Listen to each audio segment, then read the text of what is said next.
Hello বন্ধুরা, আজকে এসেছি তোমাদের সামনে নতুন একটা ভিডিও নিয়ে। তো আমার ভিডিওগুলো ছাড়তে একটুখানি দেরি হচ্ছে, তো এই কারণের জন্য তোমাদের কাছে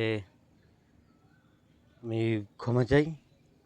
কারণ ভিডিওগুলো একটুখানি তৈরি করতে একটুখানি টাইম লাগছে, কারণ আমার বাইরে অনেকগুলো তো কাজের চাপ রয়েছে, ওই জন্যই। তো চলো, তো আজকে ভিডিও নিয়ে আলোচনা করা যাক। তো আজকে যে বিষয়টা নিয়ে আলোচনা করব সেটা হচ্ছে সব রকমের গাছের জন্য মাটি প্রস্তুত করা। তো তোমরা যারা ছাদ বাগানে আছো তারা কম বেশি সকলেই জানো।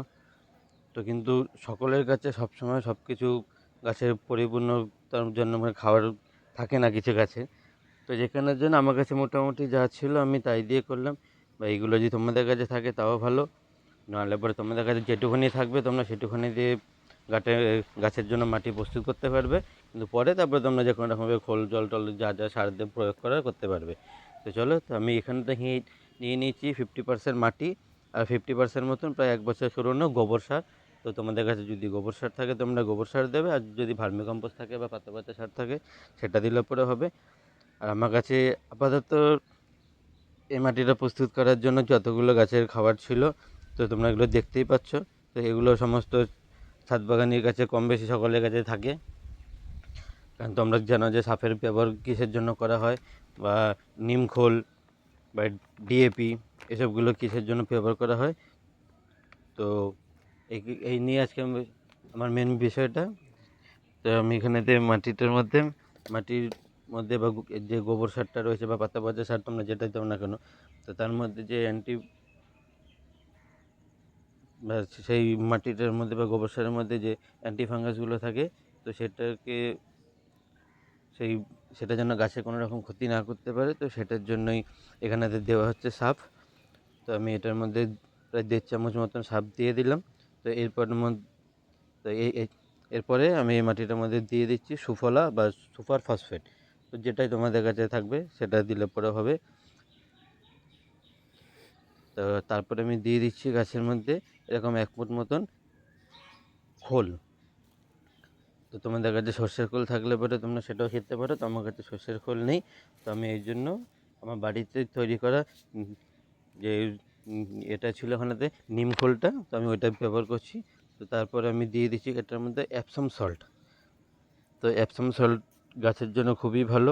তো এটা পরিমাণ একটু বেশি হলে পরে কোনো ক্ষতি নেই, গাছের পাতা গাছটাকে সুস্থ সবল রাখার জন্য।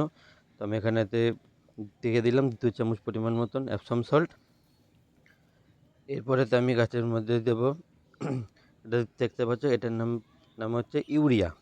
তো যে ইউরিয়াটা তোমাদের বড় বড় চাষিরা যেগুলো জমিতে দেয় ইউরিয়া, তো সেই ইউরিয়াটা আমার কাছে ছিল। তো আমি এটার মধ্যে দিয়ে দিলাম 1 চামচ পরিমাণে, এবং এরপরে আমি এটার মধ্যে দিয়ে দেবো এই হাফ চামচেরও কম এটার দিয়ে দিলাম ডিএপি।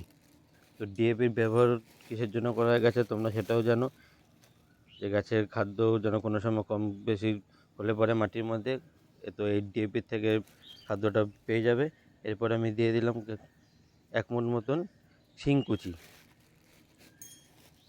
আচ্ছা, শিংকুচি দেওয়ার পরে এবার আমি দেবো এটার মধ্যে 1 মুঠ পরিমাণ মতন হাড় গুঁড়ো। তো আমার কাছে এটা কিন্তু স্টিম বোন আছে, এটা যেটাকে বলা হয় হাফ বয়েল করা। তো এগুলো আমি দিয়ে এবার আমি ভালো করে মাটিটাকে একসঙ্গে সমস্ত কিছু যেন মাটিটার মধ্যে যেন মিশতে পারে, আমি সেই জন্য ভালো করে এটাকে পুরো পাইল করে নিচ্ছি মাটির মধ্যে। তো নেওয়ার পরে এবার দেখো, আমি এখানেতে আমার কাছে কোনো গামলা বালতি বড় কোনো জায়গা ছিল না জন্য, কারণ আমি এই মাটিটার মধ্যে আমি লাগাবো তোমার শশা গাছ আর ঝিঙে গাছ, যেটা গরমকালেতে মোটামুটি আমাদের সবারই ছাদ বাগানে হোক বা চাষিরা করে। তো আমরা সে বাজার থেকে আনছি, তো আমি সেটা ওই জন্য এরকম একটা বস্তা ছিল আমার কাছে দুটো, বাড়িতে যে আমাদের যে রঙের কাজ করা ছিল যে পুট্টির বস্তাগুলো, তো বস্তার মধ্যে করে আমি এরকম 2 বস্তা হয়েছে মাটি। তো আমি 2টো বস্তা করে মাটিতে ভরে নিয়েছি, এবং ভরে নেওয়ার পরে এই মাটিটা কিন্তু এখন এই মাটিটা প্রস্তুত করার পরে সঙ্গে সঙ্গে কিন্তু কোনো রকম গাছপালা লাগানো যাবে না। তোমাদের বারে বারে বলছি, তোমরা এরকমভাবে সঙ্গে সঙ্গে মাটি প্রস্তুত করে কিন্তু গাছপালা লাগানো যাবে না, অন্তত 3 থেকে 4 দিন।